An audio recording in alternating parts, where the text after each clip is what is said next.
hadir agar bisa absen di kolom komentar. Dan saya juga lihat udah banyak ya yang hadir hari ini untuk menunggu webinar kita dimulai. Dan sahabat, mungkin banyak yang bingung nih ya, atau banyak yang bertanya, apa sih topik diskusi kita hari ini? Topik diskusi kita hari ini akan membicarakan tentang gaining skills age through agile talent practices. Dan selain topik webinar yang seru banget, kami juga mau memberitahu rekan-rekan sekalian bahwa kita masih punya banyak hadiah untuk teman-teman semua. Jadi jangan sedih yang mungkin di hari pertama belum dapat hadiah, hari ini juga nggak kalah seru, hadiah-hadiah juga makin banyak. Dan teman-teman diharapkan bisa join webinar ini dari awal sampai dengan akhir nanti, karena kalian bisa mendapatkan 2 stem yang dapat teman-teman kumpulkan, agar nantinya akan ada hadiah spesial banget. Mungkin dari kemarin udah ada yang dengar ya, tapi aku mau remind lagi, hadiahnya adalah mendapatkan tiket nonton F1 Uridu Qatar Grand Prix langsung di Qatar. Hayo, menarik banget kan nih? Jadi stay tune dan teman-teman ayo kumpulin stem yang sebanyak-banyaknya di sini ya. Dan juga masih akan ada banyak hadiah menarik bagi teman-teman yang nantinya memberikan pertanyaan terbaik. Atau juga pada saat nanti pembicara kita melontarkan pertanyaan, silakan teman-teman boleh menjawab pertanyaan-pertanyaan yang dilontarkan ya. Siapa tahu nanti terpilih loh jadi best questions. Dan pokoknya jangan malu-malu, silakan mengajukan pertanyaan atau menjawab di kolom chat selama webinar berlangsung. Oke, karena saya jamin sahabat dan satria sudah pada penasaran, jadi mari kita secara resmi berkenalan dengan pembicara kita yang spektakuler. Here it is, Bapak Isdar Marwan, yang merupakan seorang Director Career Service di Mercer. Dan oleh karena itu, tanpa menunggu lebih lama lagi, mari kita sambut Bapak Isdar Marwan. The stage is yours, Pak.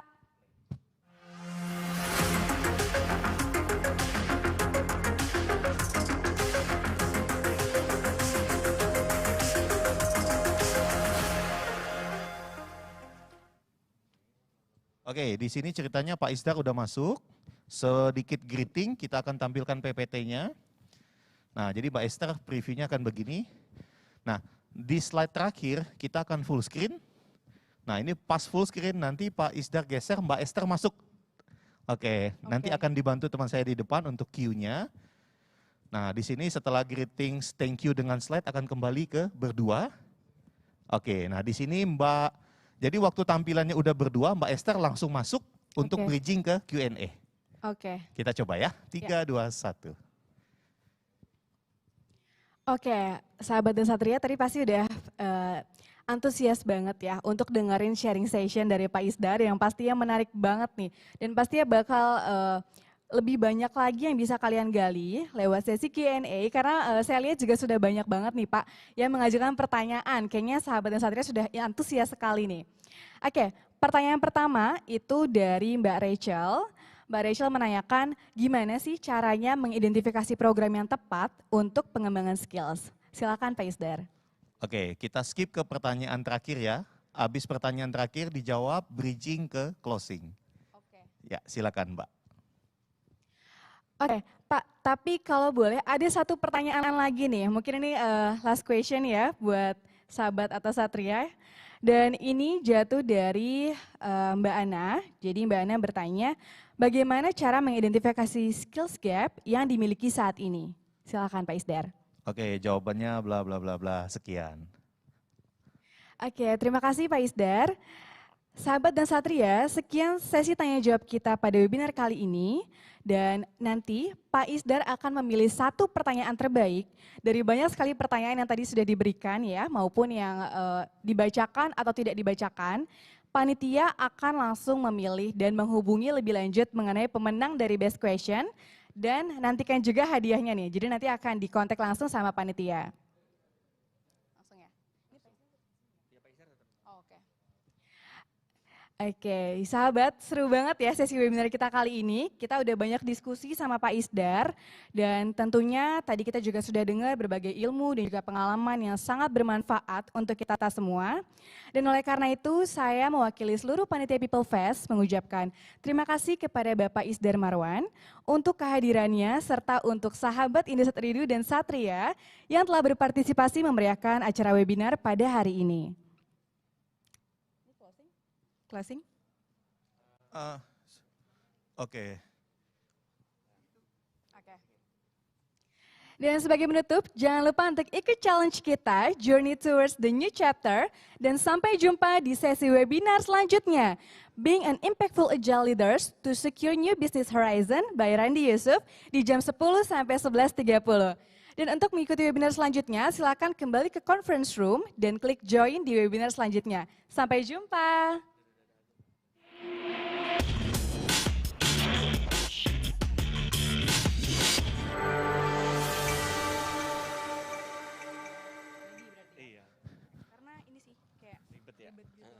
Oke, untuk flow-nya Mbak Esther, tadi seperti itu, apakah udah Oke. cukup oke? Jelas, Mas? Jelas ya? Oke, thank you Oke. ya. Ya, thank you.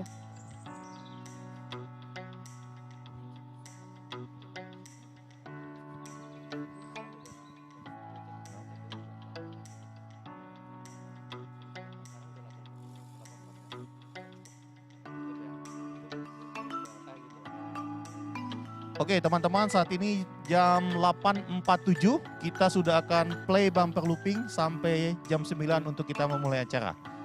Pastikan semuanya sudah standby dan sudah aman. Terima kasih.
Selamat pagi rekan-rekan sahabat Indosat Oridu dan Satria. Webinar kita kali ini akan dimulai.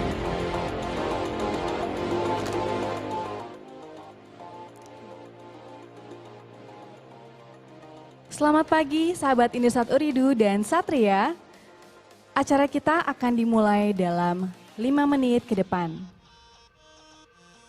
Terima kasih.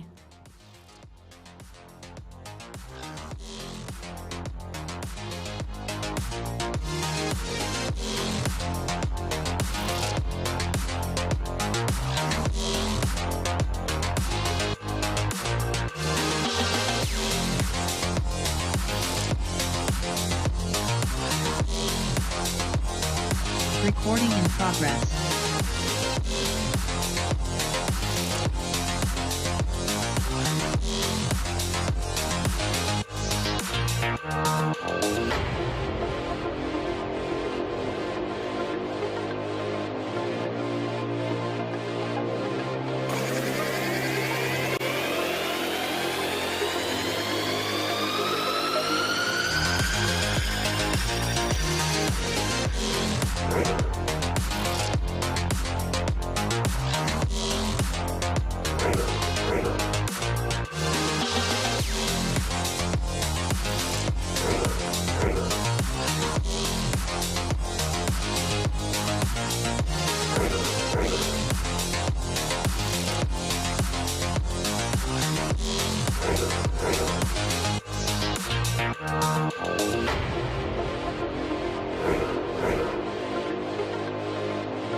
Semangat pagi sahabat Indosat Oridu dan Satria. Salam sehat dan salam sejahtera. Selamat datang di People Fest Indosat Oridu 2021. Journey towards the new chapter. Perkenalkan, nama saya Esther Gladys Karen dan tentunya hari ini saya sangat antusias untuk membantu webinar kita pada hari ini. Dan jangan lupa bahwa ada fitur live chat, jadi sahabat atau satria yang sudah hadir, ayo coba saling nyapa ataupun mungkin berkomentar ya. Dan nanti tentunya pada saat webinar, sahabat dan satria boleh untuk menyampaikan pertanyaan di kolom komentar. Ayo coba, boleh dong di absen dulu teman-teman yang sudah hadir. diketik di kolom komentar. Dan saya lihat juga hari ini sudah banyak yang menunggu ya webinar kita. Dan tentunya saya juga berharap hari ini juga harus lebih ramai lagi dong daripada hari pertama kemarin ya. Dan sahabat, topik diskusi kita pada hari ini akan membicarakan tentang gaining skills age through agile talent practices. Dan selain topik webinar yang sangat seru, kita juga mau menginfokan nih kepada rekan-rekan sekalian bahwa kita punya banyak hadiah untuk teman-teman semua. Nah, jadi jangan sedih ya yang belum dapat mungkin hadiah di hari pertama, hari ini juga masih banyak kesempatan untuk sahabat dan satria menangkan hadiah-hadiah menarik dari kita. Dan caranya gimana sih? Silakan teman-teman join webinar ini dari awal sampai dengan akhir nanti.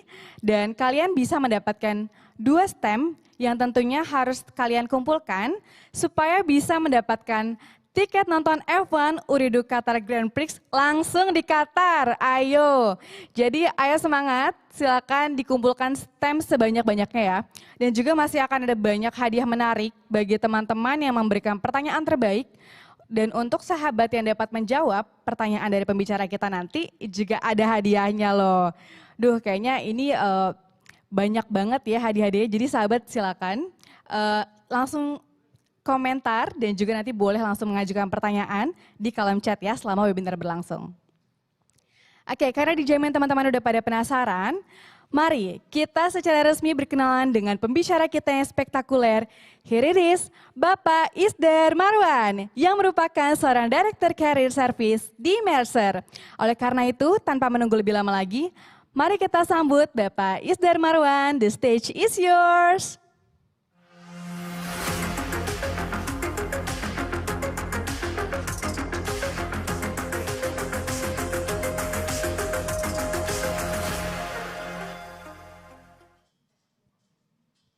Halo, selamat pagi semuanya, sahabat Ooredoo dan Satria. Sangat terhormat berada di antara teman-teman semua di pagi hari ini. Mudah-mudahan semuanya segar, siap untuk mengikuti sharing kita dan diskusi kita pagi hari ini. Pagi hari ini saya akan memberikan atau sharing sesuatu soal gaining a skills edge through agile talent practices. Saat ini kita bisa lihat bahwa skills adalah new currency. Skills adalah mata uang yang baru.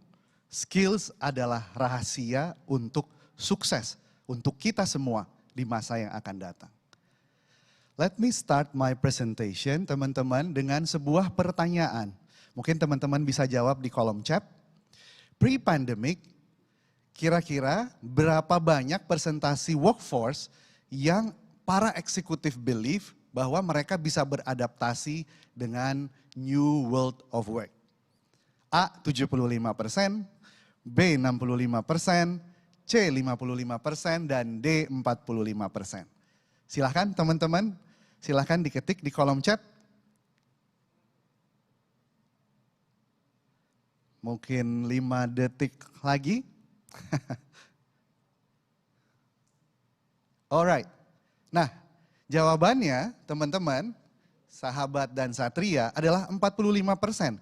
Jadi para eksekutif globally itu hanya percaya ada 45% workforce tenaga kerja yang siap untuk menghadapi new world of work. Walaupun kalau kita tanyakan kepada para employees, para workforce, para karyawan, ada 78% employees yang bilang mereka ready to reskill. Ya. Jadi kita bisa lihat ada gap di sini teman-teman, dan ini adalah according to Global Talent Trend-nya Mercer tahun 2021. Nah, kenapa we need race to reskill? Karena menurut World Economic Forum bersama Mercer dalam research yang di tahun 2020, dunia ini menghadapi reskilling emergency. Kenapa? Karena lebih dari 1 miliar pekerjaan atau hampir sepertiga dari all of the jobs worldwide itu most likely akan bertransformasi karena teknologi in next decade. Can you imagine? Google Health menyatakan bahwa, mengklaim bahwa artificial intelligence-nya, machines-nya itu bisa mempredik breast cancer 90% accuracy. It's way above radiologis yang paling hebat sekalipun yang biasanya hanya bisa mendeteksi sekitar 50-55% breast cancer. So what we need to do dengan lompatan teknologi seperti ini, intelligence seperti ini, para radiologis, para dokter-dokter ini harus mempelajari skills yang baru. Karena job sudah berubah. Nah, teman-teman, di tahun 2020 kita khawatir bahwa race to reskill ini bisa berhasil atau tidak. Tapi di tahun 2021 dari riset kami, ini menunjukkan dari riset Mercer bahwa ada 5 kali lipat employers atau company yang menawarkan e-learning kepada karyawannya.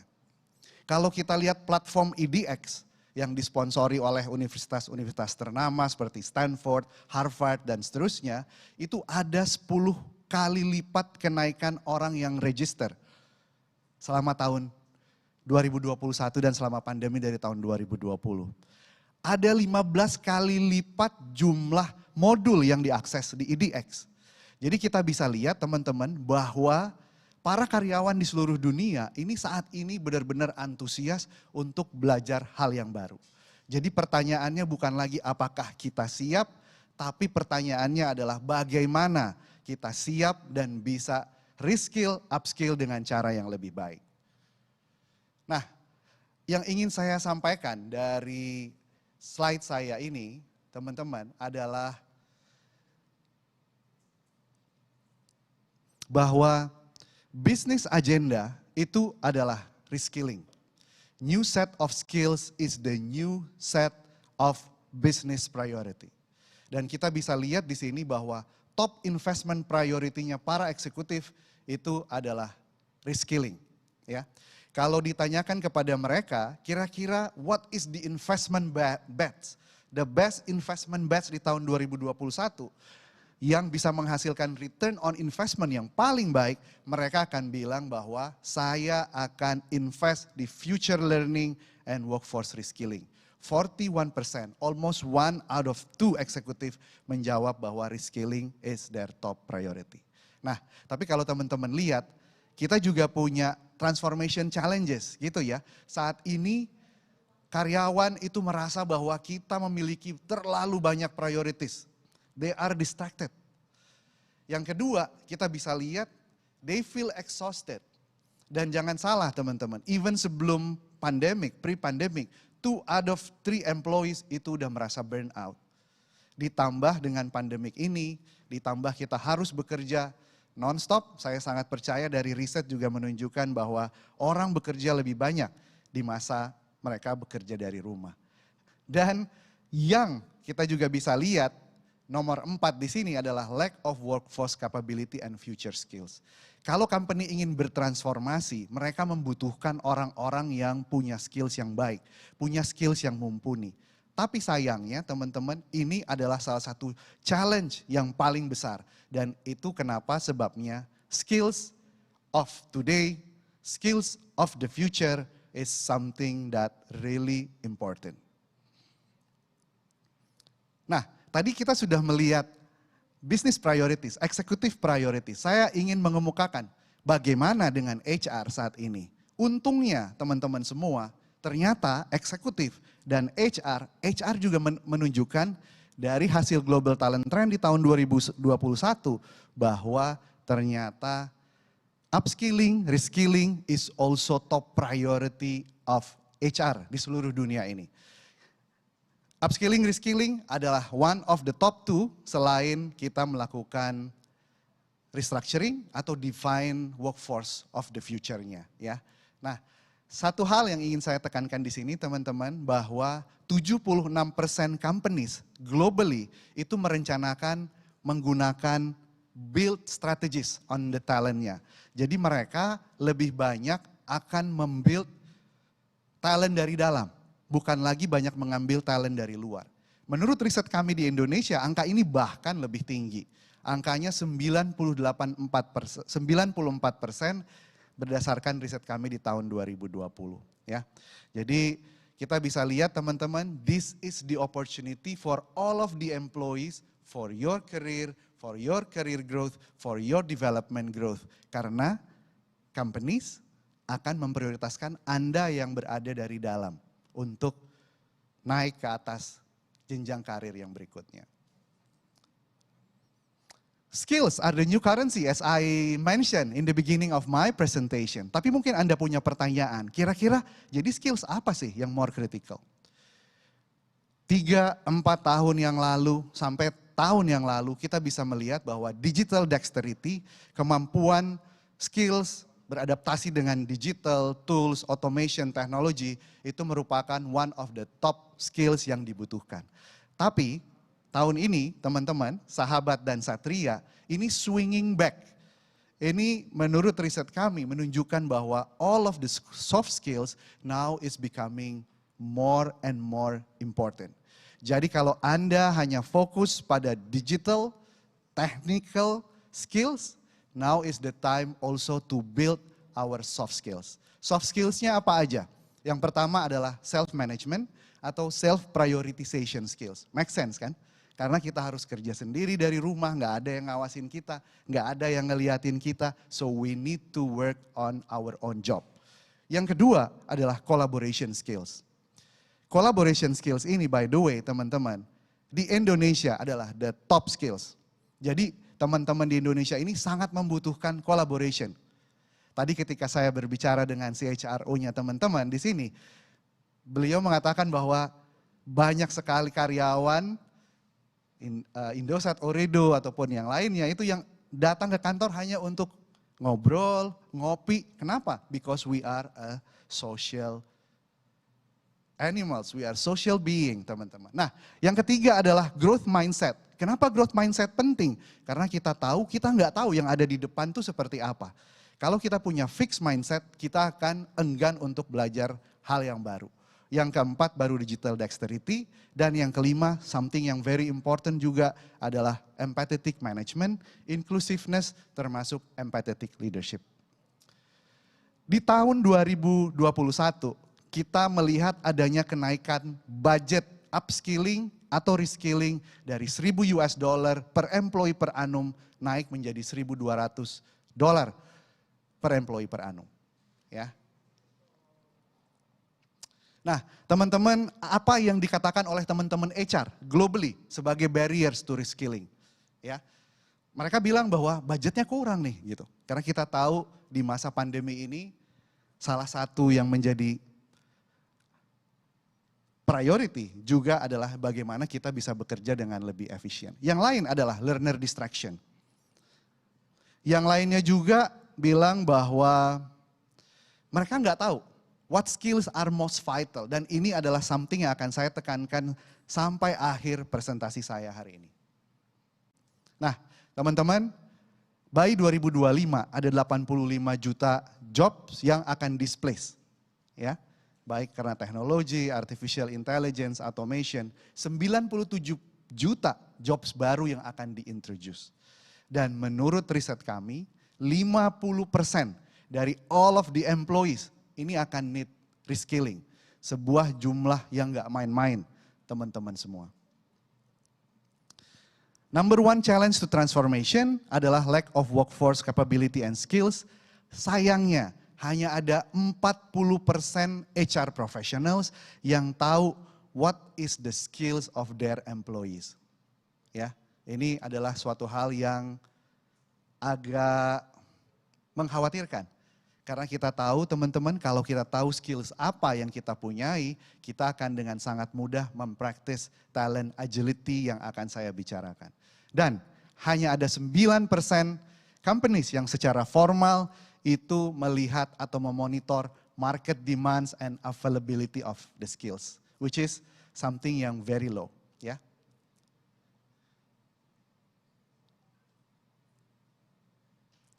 Kenapa company harus mengambil tindakan saat ini, teman-teman? Yang pertama adalah impact of automation and AI on workforce. Ini mengakibatkan beberapa skills, terutama digital skills, collaboration skills, flexibility skills, dan terutama creativity skills, ini menjadi premium. Menjadi sesuatu yang sangat premium.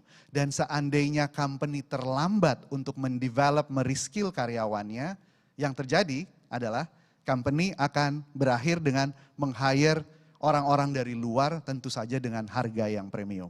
Yang kedua adalah skills bisa obsolete. Siapa yang pernah tahu sebelum pandemi, direct sales skills yang tadinya sangat mahal, sangat dicari, menjadi obsolete ketika pandemi ini terjadi. Siapa yang menyangka collaboration skills, inclusiveness leadership menjadi sesuatu yang sangat dicari saat ini.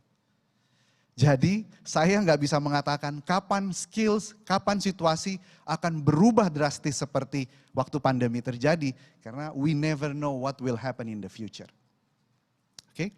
Yang ketiga adalah kita belajar bahwa 54% companies itu di tahun 2021 mengatakan mereka akan mempertahankan bahkan meningkatkan flexibility of working.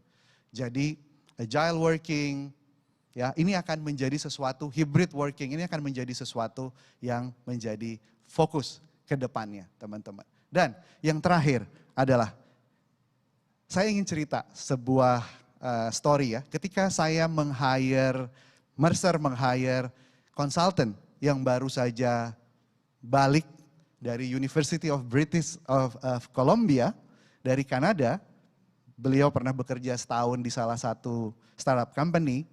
Pertanyaan pertama yang dia ajukan kepada saya sebagai interviewer ketika itu adalah, how will you develop my skills?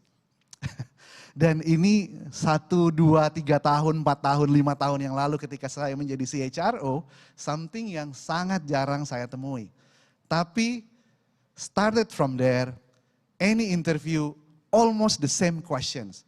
Hampir semua pertanyaan muncul seperti itu teman-teman. Ini menandakan bahwa skills, upskilling, reskilling, ini bisa menjadi sebuah daya tarik atau attraction factor dan juga menjadi retention factor sehingga menjadi part dari yang kita sebut sebagai employee value proposition. Bagaimana organization responding terhadap apa yang terjadi saat ini? Yang pertama adalah moving ke portfolio based approach to work. Ya, jadi menggunakan robot, automation, kita menggunakan gig talent, meng-hire tenaga-tenaga outsourcing yang based on project dan seterusnya, dan juga meng-outsource labor, bukan lagi tenaga-tenaga permanen. Yang berikut adalah skills to be the currency of work, seperti yang saya katakan tadi, gitu ya. Di mana currency of work ini sangat banyak berdasar pada resiliency, daya lenting, daya tahan gitu ya, daya mulur dan daya lentingnya, agility, kelincahan, dan flexibility. Yang berikut adalah flexibility to rapidly pivot work gitu ya. Jadi pekerjaan itu nggak lagi harus bergantung pada silos. Kalau saya misalnya adalah orang yang ada di sisi HR, saya nggak lagi ke depan cuma bisa bekerja di sisi HR. Tapi tentu saja kalau saya punya skills yang relevan dengan tempat yang lain, maka saya juga bisa pindah ke tempat yang lain yang membutuhkan skill saya. Upskilling and reskilling as foundation of the New Deal, ya teman-teman. Jadi mungkin nggak perlu saya tekankan betapa pentingnya upskilling dan new skilling ini. Nah, teman-teman, the shift from job to skill is being accelerated. Jadi kalau dulu kita banyak bicara soal job, semuanya based on job, ya. HR itu based on jobs. Hence, sekarang ini karena itu di-accelerated oleh pandemi ini, employees need to prepare to face the shift immediately too. Jadi teman-teman, para sahabat dan para satria harus siap-siap untuk shift. Mindsetnya, tindakannya dari job ke skills. Dulu kita banyak bicara soal discrete jobs. Pekerjaan itu adalah intinya ya. Tapi kalau kita lihat di sebelah kanan teman-teman, nanti ke depan pekerjaan akan dibagi menjadi skills cluster. Jadi kita nanti akan melihat HR akan mulai swinging ke arah skill cluster. Dulunya pengambilan keputusan banyak dilakukan berdasarkan job base. Tapi nanti yang banyak dilakukan adalah data led dan berdasarkan skills driven workforce planning. Job based career development. Ya, jadi kalau zaman dulu habis jabatan saya ini, nextnya jabatan saya yang mana? Nanti nggak lagi seperti itu. Yang akan terjadi adalah skill fuel career agility. Kalau saya punya skills ini, besok skills apa yang perlu saya lakukan. Dan based on my skills, kira-kira job apa aja yang bisa saya lamar, project mana aja yang bisa saya ikuti, ya. Dan yang terakhir teman-teman, job structure, work and individual evaluation, ini nanti berubah juga. Jadi performance management kita juga akan swinging ke arah performance management, penilaian yang lebih simple, lebih short gitu ya. Dan ini yang kita sebut sebagai agile performance measurement. Kita kotakin di sini, teman-teman, saya kotakin karena ini membutuhkan respons dari teman-teman sebagai employee, ya, para sahabat dan para satria. Saya ingin cerita sebuah company, teman-teman. Ini foto saya ketika saya berada di Washington State 3 minggu yang lalu. Mengalami karantina 8 hari, luar biasa. Dipakein gelang, seperti lagi di penjara atau di rumah sakit. Tapi yang ingin saya ceritakan, that's not important teman-teman. Tapi yang ingin saya ceritakan adalah Verizon, sebuah perusahaan telekomunikasi terkemuka di Amerika, itu karena mereka mengetahui apa yang menjadi skills dari karyawannya, workforce-nya, mereka itu ketika pandemi hit United States of America sangat bad tahun yang lalu. Mereka bisa memindahkan 20.000 karyawan yang ada di store-nya itu menjadi orang-orang yang bekerja telemarketing, sales gitu ya, dan juga digital customer service. Mereka melakukan customer service lewat digital dan through phone. Jadi kita bisa lihat teman-teman, ini adalah salah satu contoh kasus di mana company karena tahu skills yang dimiliki oleh karyawannya, mereka bisa memindahkan karyawannya ke pressing areas. Area-area yang lebih penting, area-area yang membutuhkan perhatian. Verizon is one of the very good example. Saya bawa Verizon karena kebetulan saya bicara di depan teman-teman, sahabat dan satria yang ada di Indosat Ooredoo. Ya. Nah teman-teman, ini suatu hal yang penting. Kita melihat bahwa skill lens ini akan bergeser dari yang sebelah kiri yang saya sebut sebagai tradisional masuk ke paling kanan yang saya sebut sebagai future focus. Jadi kalau zaman dulu teman-teman semuanya berfokus pada jobs. Saya hanya melihat pekerjaan saya saat ini, job saya diperlukannya apa. Kalau saya melihat karir saya ngelihatnya ke atas. Oh, jobs apa yang berikut yang bisa saya kerjakan.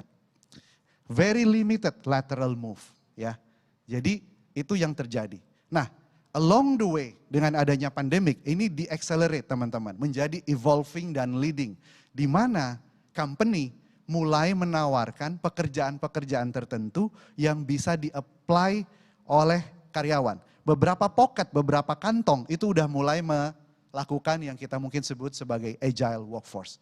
Ya, nanti yang paling kanan, future focus, ini adalah di mana orang akan lebih banyak bisa shift secara fleksibel, pindah dari satu pekerjaan ke pekerjaan yang lain karena skillsnya. Mungkin akan sangat sulit kita temukan jobs yang permanen, kita melakukan hanya ini aja. Tapi nanti akan lebih banyak terbuka kesempatan buat kita karena akan ada target talent marketplace atau platform. Di mana kalau ada job, ada project, lalu dipaparkan di situ diperlukan berapa orang, skillsnya apa aja, lalu kita bisa apply. Nah ini yang akan terjadi teman-teman dan jangan salah, ini bukan sesuatu yang jauh, Belanda masih jauh, enggak. Ini ada di depan mata kita. Nah ini hanya menekankan lagi teman-teman bahwa pre-pandemic talent itu fix in the fixed roles. Selama pandemic talent mulai move ke hybrid roles di mana mereka melakukan pekerjaan tetapnya saat ini, tapi mulai diberikan kesempatan untuk apply buat pekerjaan yang lain sesuai dengan skillsnya. Tapi kalau kita lihat di sebelah kanan, tomorrow, future, talent itu akan fully flow task, assignment dan project.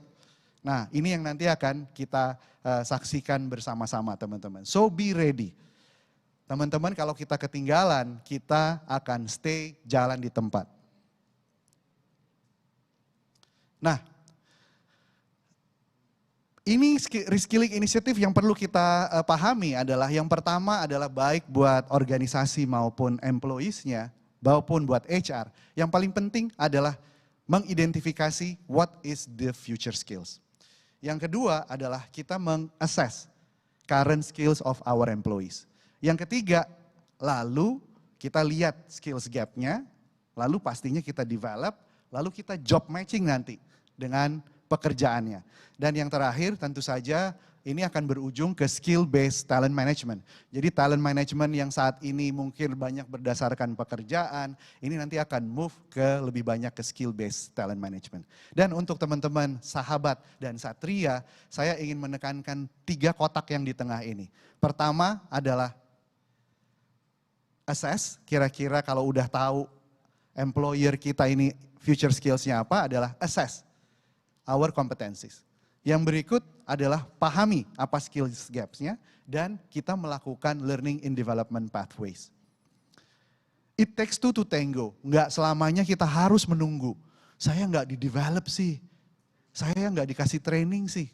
Anda bisa lihat paparan saya tadi bahwa di EDX 10 kali lipat jumlah orang yang mendaftar dan mengambil training sendiri. That is based on their own initiative, teman-teman. Jadi teman-teman sekali lagi jangan ketinggalan. Nah, why is the transition from job to skill so difficult? Ya, dan gak ada silver bullet for this transformation, sahabat dan satria ya. Kenapa? Karena kita tahu bahwa kita udah begitu terpatoknya dengan job hierarchy, organisasi based on job, HR based on jobs, dan ini menjadi sesuatu yang sulit. Ditambah lagi organisasi biasanya bekerja in silos. Kalau kita lihat tadi future model itu silosnya akan di breakdown. Karena yang akan kita lihat lebih banyak adalah skills. Good newsnya teman-teman adalah banyak hal yang sudah moving forward ya.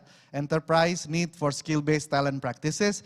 Jadi kita bisa lihat di sini hal ini sudah terjadi. Skills, data, sourcesnya udah lebih banyak ada di market. Technology that personalized skills-driven experience teman-teman ya. Jadi ada artificial intelligence yang bisa mempersonalisasi possibility without heavy lift. Artinya apa? Artinya the technology is out there. Dan yang terakhir teman-teman tentu saja need for integrated talent and business process. Kita tahu based on research bahwa human capital management yang terintegrasi tidak berdiri secara silos itu company-nya 4 kali lipat lebih thriving dibanding yang disintegrated. Nah, ada 6 actions yang perlu dilakukan oleh organisasi to achieve skills age, teman-teman. Yang pertama adalah harus punya data on the value of skills. Jadi kira-kira skills apa aja nih yang sedang dibutuhkan saat ini. Jadi kalau dulu kita mencari orang marketing misalnya, kita nggak lagi bilang, oh saya nyari orang marketing yang experience-nya 10 tahun, pendidikannya lulusan dari Columbia University, seperti Cinta Laura gitu misalnya. Tapi enggak, yang kita perlukan adalah skills-nya apa yang diperlukan. Jadi skills library menjadi suatu hal yang very important. Leverage AI-driven technology, ya, supaya kita bisa matching antara talent dan kurang lebih apa yang diperlukan oleh job dan sebuah project misalnya. Precisely target reskilling, upskilling, and redeployment. Ya, sebuah perusahaan retail di UK itu dengan sangat pasti mengatakan bahwa mereka butuh 1.000 jobs yang membutuhkan digital skills. Sementara karena e-commerce yang sedang terjadi, mereka nggak butuh lagi 7 orang untuk 1 store. Jadi akan turun ke 3 store. Apa yang dilakukan? Mereka meng-upskill, mereskill orang-orang yang ada di toko supaya bisa memenuhi 1.000 jobs digital skills tersebut. Jadi kita harus tahu sebenarnya apa yang kita perlukan. Yang berikut adalah invest in critical skills. Jadi kalau kita tahu misalnya collaboration skill something important, empathetical leadership something yang important, invest on it. Jadi nggak perlu company yang invest. Kita pun sebagai employees kalau itu tahu udah itu menjadi sesuatu yang penting, kita bisa invest. Yang kelima adalah democratize opportunity for skill development. Artinya apa? Semua orang punya kesempatan untuk menambah skillsnya. Kalau Anda nggak punya kesempatan untuk menambah skillsnya, salah kita sendiri. Dan yang terakhir adalah teman-teman buat HR, buat company, ini yang disebut oleh Nabi Muhammad SAW adalah kita belajar mulai dari ayunan sampai ke liang lahat. Belajarlah sampai ke negeri Cina karena yang ingin ditekankan sebenarnya, jadi kita bisa lihat relevansi dari zaman dahulu kala sampai saat ini adalah culture of lifelong learning. Teman-teman, banyak manfaat buat employer, employee maupun HR. Buat employee, buat kita semua, buat para sahabat dan para satria, tentu saja ini membuat kita punya banyak growth opportunity. Kalau nanti ada project yang membutuhkan skills kita bisa ngelamar. Ada part-time jobs yang dibuka, kita bisa apply. Misalnya ketika jobs kita sedang lagi nggak peak. Gitu ya. Buat organisasi, mereka bisa memindahkan dengan cepat nih. Bisnis saya yang ini sedang nggak jalan, saya pindahkan ke bisnis yang lain. Atau ke most pressing function or business yang membutuhkan teman-teman. Sekali lagi, demokratisasi talent sedang terjadi. Enggak lagi kita lihat, dan Anda bisa lihat teman-teman ya, perusahaan-perusahaan teknologi seperti Google, seperti Amazon, enggak lagi meng-hire based on what university you have been into. Bukan lagi Anda lulusan Harvard, Anda pasti saya terima. Tapi yang dilihat adalah skills-nya. Bahkan mereka enggak lagi membutuhkan certificate of your bachelor misalnya. Jadi hal ini sudah terjadi teman-teman, Belanda nggak lagi jauh, udah sangat dekat. Oke, nah yang perlu kita lakukan adalah kalau misalnya ini adalah organisasi, getting started with the skills data, kita misalnya bisa mengambil 2 department yang kurang lebih membutuhkan improve on skills data. Lalu yang berikut adalah pay for skills innovation sprint, kita perlu tahu kira-kira untuk 2 department ini harga dari skills-nya itu berapa. Dan yang terakhir adalah building a skill-based talent ecosystem.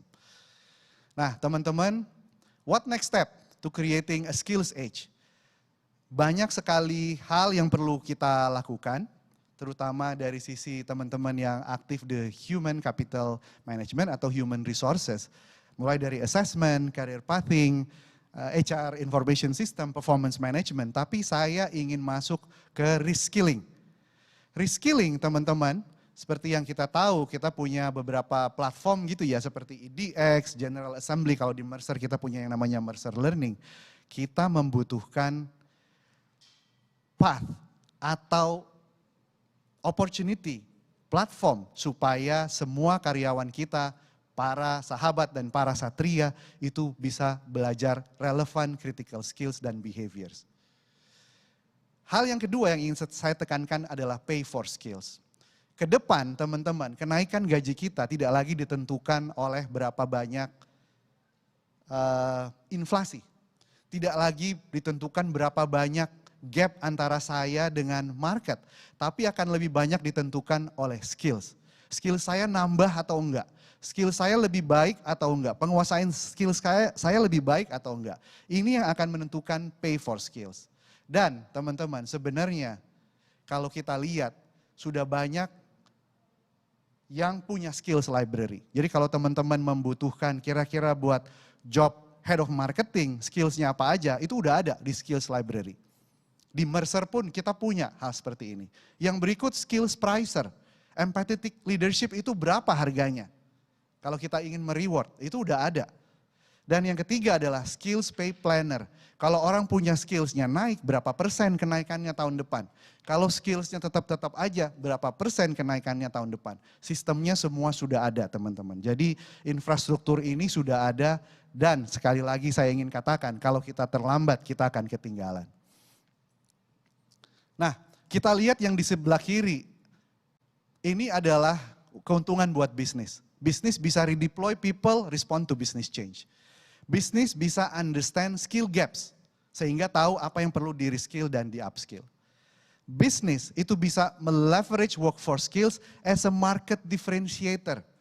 Kita ingin dikenal sebagai orang-orang yang punya customer service excellence yang luar biasa. Dan ini menjadi differentiator kita from my competitor, from our competitor. Ini sangat bisa dilakukan.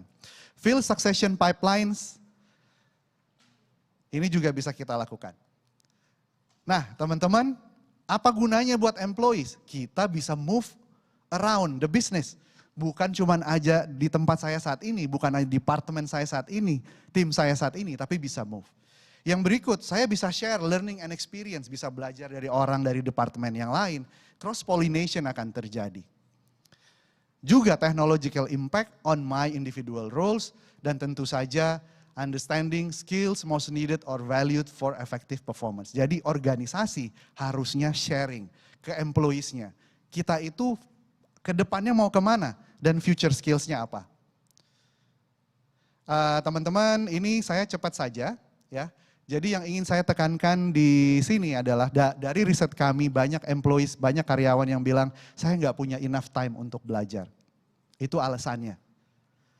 Saya punya waktu yang lebih baik saya habiskan untuk hal yang lain gitu. Misalnya ya.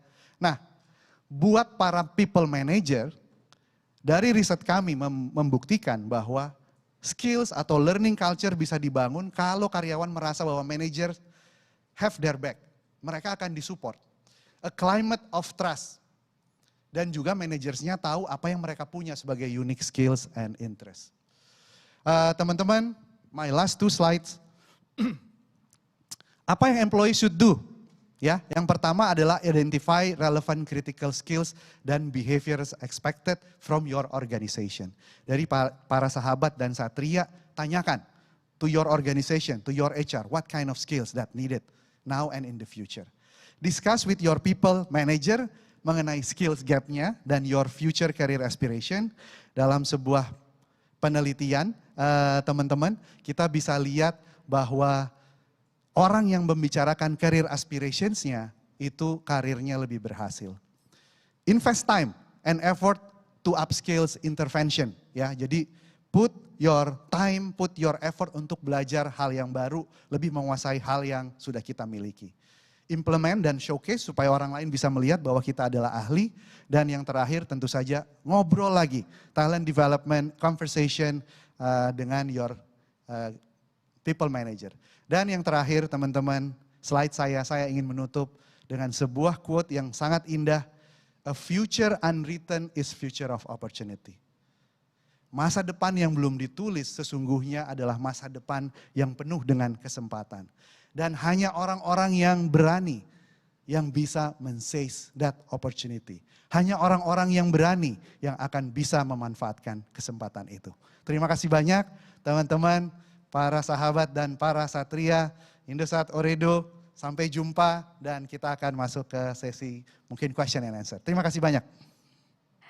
Terima kasih banyak Pak Isdar untuk sharing sessionnya. Ini menarik banget karena saya lihat juga sahabat dan satria sudah mulai banyak banget nih Pak melontarkan pertanyaan untuk Pak Isdar. Oke, mungkin saya boleh langsung bacain aja pertanyaan pertama datang dari Pak Dian. Pertanyaannya adalah, apakah gelar pendidikan formal masih relevan untuk meningkatkan karir saat ini dan di masa yang akan datang? Mengingat penambahan knowledge dan skills di era digital ini sudah sangat mudah didapatkan di luar jalur pendidikan formal. Silakan Pak Isdar. Iya, baik. Terima kasih banyak Pak Dian, pertanyaan yang sangat menarik dan sebenarnya tadi saya sudah touch upon a bit ya. Bahwa kita lihat apa ya disebutnya itu, sertifikat atau ijazah dari university itu nggak lagi menjadi yang paling penting. Yang paling penting adalah skills-nya. Dan ini sekarang menjadi tantangan buat seluruh universitas di seluruh dunia. Bagaimana mereka bisa linkage pendidikannya dengan skills yang dibutuhkan oleh dunia kerja. Jadi Pak Dian tepat sekali bahwa saat ini saatnya kita untuk belajar Pak Dian dan teman-teman semua. Bukan lagi kita harus kuliah di Harvard, baru kita bisa ngambil mata kuliah atau belajar skills dari Harvard.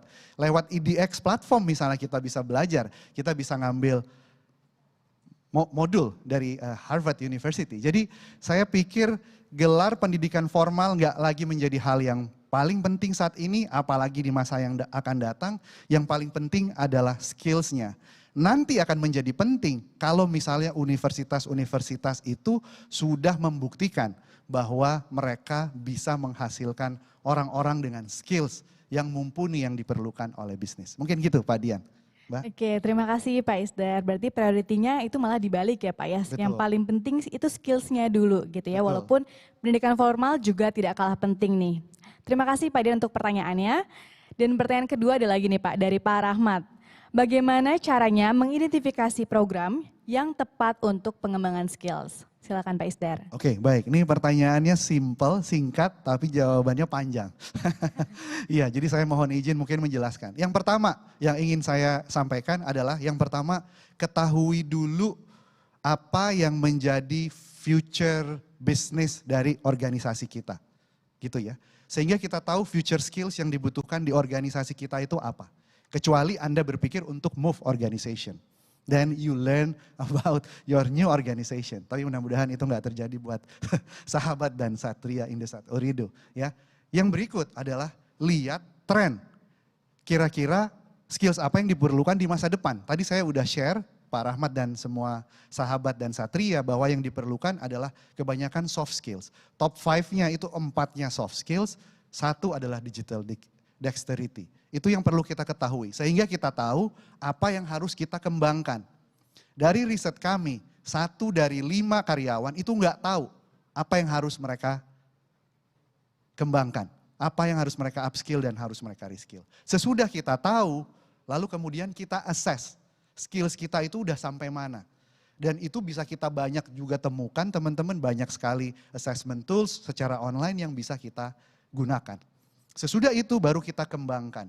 Kita kembangkannya dengan cara seperti apa? Saya mengusulkan, menganjurkan untuk secara self-initiatively gitu, ambil inisiatif untuk belajar sendiri. Ya, kalau teman-teman bisa disupport oleh your organization, your HR, itu akan lebih baik teman-teman. Lalu sesudah itu praktekkan, karena kita tahu learning without practice percuma. Gitu. Itu sama aja belajar bahasa Jepang, tapi nggak pernah dipraktekkan. Nantinya sama seperti saya aja, cuma bisa bilang butaniku wadamedes. Saya nggak makan sesuatu karena ajaran agama saya. Gitu, mungkin itu Mbak. Oke, terima kasih Pak Isdar. Jadi sebenarnya banyak banget ya Pak cara untuk upgrade skills lagi gitu ya. Kita bukan cuma nunggu di saat-saat seperti ini, tapi sahabat dan Satria juga bisa terus mengupgrade skill lewat mungkin banyak sekali ya media atau platform yang tersedia. Oke Pak, kayaknya masih banyak lagi pertanyaan yang menarik. Silakan. Saya izin bacakan lagi Pak dari Silakan. Diego Aulia. Pertanyaannya adalah, mau tanya nih Pak terkait skills ini.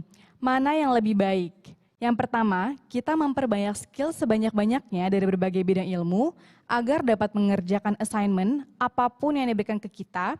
Atau yang kedua, kita memperbanyak skills pada satu bidang saja sehingga kita bisa lebih ahli dan mahir dalam bidang tersebut. Kayak gimana nih Pak kira-kira? Ya baik, terima kasih. Ini Diego Aulia, kalau Diego pasti ini sangat suka bola, ini mungkin dari Diego Armando Maradona ya. Ini Bapak berarti. Mas Diego, terima kasih. Saya kembalikan pertanyaan ini ke Pak Diego. Anda pengen jadi seseorang yang generalis, punya skills banyak, bisa masuk kemana aja, assignment mana aja, atau Anda memperbanyak skills pada satu bidang aja sehingga bisa lebih ahli dan mahir dalam bidang tersebut. Hasil riset kami, hasil total remuneration survei-nya Mercer di Indonesia menunjukkan bahwa orang yang punya gaji lebih tinggi adalah yang kedua. Terutama dalam bidang-bidang yang diperlukan. Ya, teman-teman, misalnya marketing, digital marketing, creativity, itu yang dibutuhkan saat ini. Teman-teman yang berkecimpung ke data analytics, gitu ya, itu yang sangat dibutuhkan saat ini. Jadi kalau ditanya ke saya, kalau saya mau gaji saya lebih tinggi, survei membuktikan nomor 2 pilihannya, tapi sekali lagi teman-teman, banyak orang yang mau nomor 1. Punya banyak sekali hal yang dia kuasai. Ini sama mungkin kalau boleh cerita ya Mbak. Sama seperti anak saya yang bersekolah di Amerika, dia ingin double major. Double major itu artinya akan lulus sebagai sarjana di 2 bidang ilmu yang berbeda. Ini membutuhkan pekerjaan, usaha, effort yang lebih besar tentu saja. Membutuhkan fokus yang terpecah tentu saja gitu. Jadi ya kita harus tahu kalau kita memilih nomor 1 apa konsekuensinya, kalau kita memilih nomor 2 apa konsekuensinya dan saya kembalikan ke Anda semua. Oke, menarik banget ya Pak Isdar ya. Jadi sebetulnya dua-duanya itu sama-sama baik, perbanyak skills atau mungkin kita lebih perdalam lagi gitu ya. Tapi kalau tadi jawaban dari Pak Isdar adalah yang poin kedua. Jadi silakan teman-teman mungkin lebih digali lagi skillnya ya supaya lebih mahir lagi dalam satu bidang. Dan tadi bonusnya adalah apa Pak? Gajinya lebih tinggi ya. Iya, mungkin saya tambahin sedikit ya Mbak ya. Jadi mungkin kalau fokus ke skills itu saya nggak bilang cuma fokus ke satu skill ya. Tapi misalnya kalau yang saya anjurkan mungkin 3 sampai 4 skills gitu yang harus kita lakukan gitu Mbak. Oke, terima kasih Pak Isdar untuk jawabannya. Oke, masih ada lagi Pak pertanyaan dari mungkin ini Mas Juna ya. Oh ya Juna, Dear Pak Isdar, menurut Bapak apakah perusahaan masa kini akan lebih spesifik ke spesifik skill atau tetap mencari karyawan yang harus bisa semuanya? Gimana nih Pak jawabannya? Oke, Dear Oya Juna, jawaban saya adalah sepertinya perusahaan akan masuk ke specific skills. Kita tahu bahwa pekerjaan itu nanti nggak akan lagi based on job, tapi dibagi berdasarkan skill cluster. Nah, jadi kalau dicari orang, kita nyari orang nanti, yang akan dicari itu adalah skills apa yang dia punya, dan kemudian kalau kita mau meng-offer kandidatnya, skills pricernya itu berapa. Di market Indonesia itu skills itu harganya berapa saat ini. Nah ini nanti yang akan menjadi konsiderasi untuk kita masuk ke dalam yang namanya talent agile skills practices seperti itu. Kurang lebih seperti itu jawabannya Mbak. Oke, terima kasih Pak Juna. Ini banyak banget ya berarti sahabat-sahabat yang kayaknya masih nih Pak penasaran, pengen tahu lagi. Silakan, Saya lihat Mbak. masih ada banyak banget yang komen dan ini ada lagi pertanyaan dari Mas Habil Lutfi.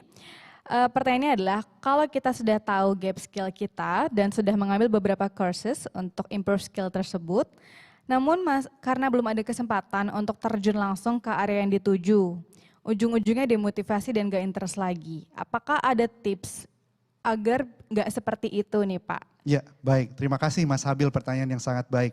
Kalau buat saya jawabannya ada di dalam pertanyaan Anda. Ya, cari kesempatan untuk terjun ke area yang dituju.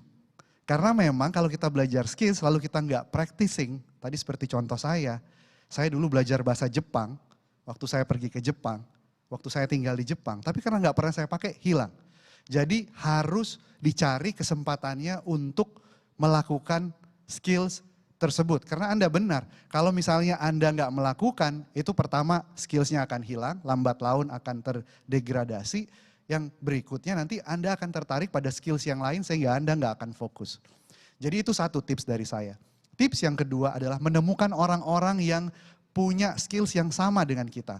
Bergabung dengan organisasi, bergabung dengan afiliasi, profesi misalnya yang bisa membuat kita punya lawan tanding, sparring partner untuk sharing. Selalu sharpening our pencil gitu ya, sharpening our saw. Yang ketiga adalah ikut dalam banyak sekali webinar seperti webinar hari ini.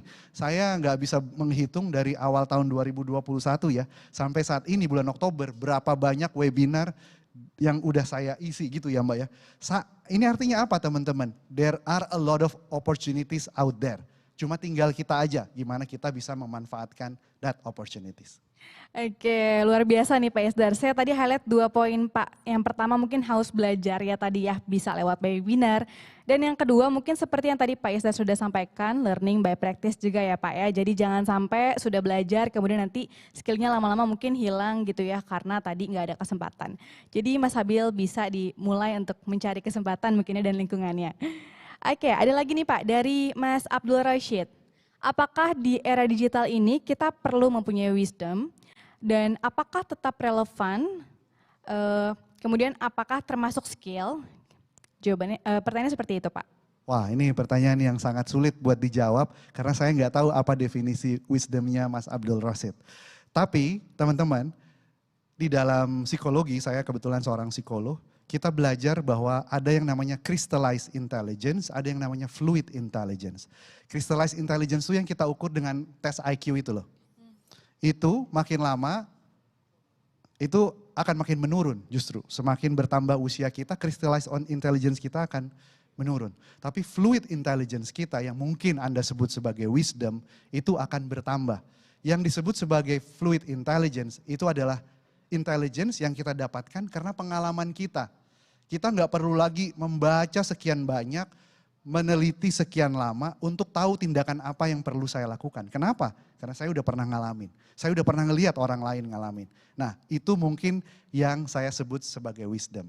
Tapi kalau Mas Abdul Rosyid mengekspand wisdom ini misalnya menjadi orang yang lebih humble, orang yang lebih people centered, itu betul sekali Mas Abdul Rosyid.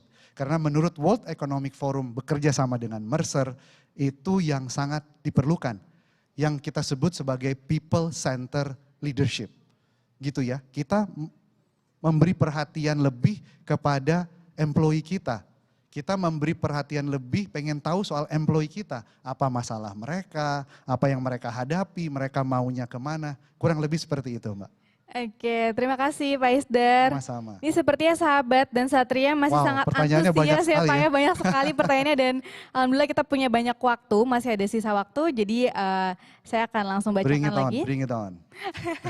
Next question dari Mas Aji, bagaimana mengidentifikasi skill gap kita dan bagaimana caranya meng-upskill ketika platform yang tersedia dirasa tidak cukup atau tidak sesuai dengan kebutuhan kita Pak? Oke, baik. Mengidentifikasi skill gap kita menurut saya ada beberapa cara. Yang pertama adalah true assessment. Tadi seperti yang saya katakan di internet atau misalnya teman-teman bisa pergi ke company-company yang mempunyai assessment tools skills ini, mereka bisa membantu teman-teman untuk mengidentifikasi skill gaps. Yang kedua, skill gaps kita itu mungkin juga bisa kita dapatkan dengan cara menanyakan feedback ke our people managers atau orang yang bekerja dengan kita. Kira-kira kita skills gaps-nya apa aja. Begitu. Dan teman-teman sekali lagi yang bisa dilakukan juga sebenarnya adalah dengan cara ya kita mencari gitu ya. Kita harus rajin untuk mencari kira-kira skills gap saya ini bisa ditutupi dengan cara seperti apa. Tadi saya sebut banyak platform, ada EDX, mungkin ada yang namanya Adcast, ada yang namanya whatever. Banyak sekali platform di luar sana, gratis, berbayar, yang bisa membantu kita meningkatkan skills kita, teman-teman. Luar biasa, terima kasih Pak Isdar untuk jawabannya tadi ya. Sahabat dan Satria, terima kasih banyak juga untuk partisipasinya dan juga untuk pertanyaan-pertanyaan yang diberikan. Tentunya sahabat dan Satria juga masih stay tune untuk mengikuti webinar kita sampai dengan question and answer. Tapi mohon maaf, sesi tanya jawab kita mungkin harus kita selesaikan sampai di sini gitu ya, karena keterbatasan waktu. Dan nanti Bapak Isdar akan memilih satu pertanyaan terbaik dari banyak sekali pertanyaan yang tadi sudah diberikan. Dan nanti untuk nextnya, panitia akan menghubungi lebih lanjut mengenai pemenang dari best question beserta dengan hadiahnya. Jadi ditunggu ya sahabat dan Satria. Oke, seru banget ya sahabat dan Satria webinar kita hari ini. Kita sudah banyak diskusi, kemudian tadi tanya jawab dengan Pak Isdar, yang tentunya itu akan sangat mempengaruhi dan juga bermanfaat untuk ilmu dan pengalaman-pengalaman yang kita dengar dari Pak Isdar. Dan oleh karena itu saya mewakili seluruh panitia People Fest mengucapkan terima kasih kepada Bapak Isdar untuk kehadirannya serta untuk sahabat Indosat Ooredoo dan Satria yang telah berpartisipasi memeriahkan webinar hari ini. Dan sebagai penutup, jangan lupa untuk ikut challenge kita, Journey Towards the New Chapter, dan sampai jumpa di sesi webinar selanjutnya. Being an Impactful Agile Leaders to Secure New Business Horizon by Bapak Randi Yusuf di jam 10 sampai 11.30. Dan untuk mengikuti webinar selanjutnya, silakan sahabat dan Satria kembali ke conference rooms dan klik join di webinar selanjutnya. Sampai jumpa.